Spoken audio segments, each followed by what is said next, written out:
Xankəndi şəhərində İqtisadi Əməkdaşlıq Təşkilatının 17-ci zirvə toplantısı keçiriləcək. Bu dəfəki tədbir spesifik qiymətləndirilir. Çünki məkan işğaldan azad edilmiş əzəli torpaqlarımız üzvlərsə ölkəmizin iqtisadi inkişafına birbaşa şahidlik edən dövlətlərdir. Tədbirin bu ilki mövzusu davamlı inkişaf və dayanıqlı iqtisadi əməkdaşlığı əhatə edəcək. Bu mənada Azərbaycanın təşəbbüsü ilə uğurla davam etdirilən yaşıl iqtisadiyyat diplomatiyasının da geniş müzakirəsi proqnozlaşdırılır. Təsadüfi deyil ki, tədbir Azərbaycan modelinin yeni mərhələ üzrə inkişafı kimi də xarakterizə olunur. Mötəbər tədbirə ölkəmizin özəlliyi ilə də Qarabağ regionunun ev sahibliyi etməsi isə bölgənin iqtisadi canlanması və inteqrasiyası ilə bağlı strateji mesajdır. Xankəndidə İqtisadi Əməkdaşlıq Təşkilatının zirvə görüşünün keçirilməsi bir çox istiqamətlərdən böyük üstünlüklər vəd edəcək bir prosesdir. Əvvəla Qarabağ bölgəsinin bütövlükdə Azərbaycanın siyasi, iqtisadi inteqrasiya prosesinə qoşulmasının həm rəsmi və beynəlxalq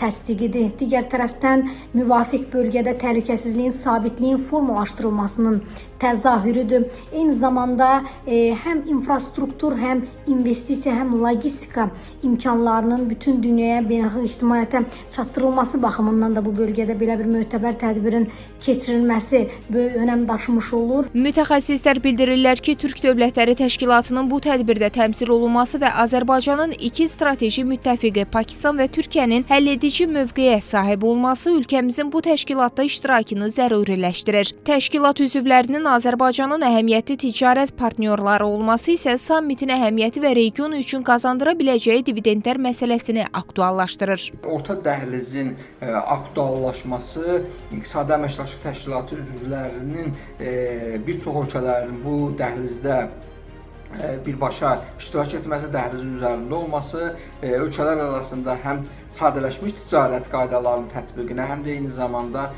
tranzit imkanlarının genişləndirilməsi üçün ortada olan müəyyən problemlərin koordinasiyalı surətdə həllini zəruri eləyir.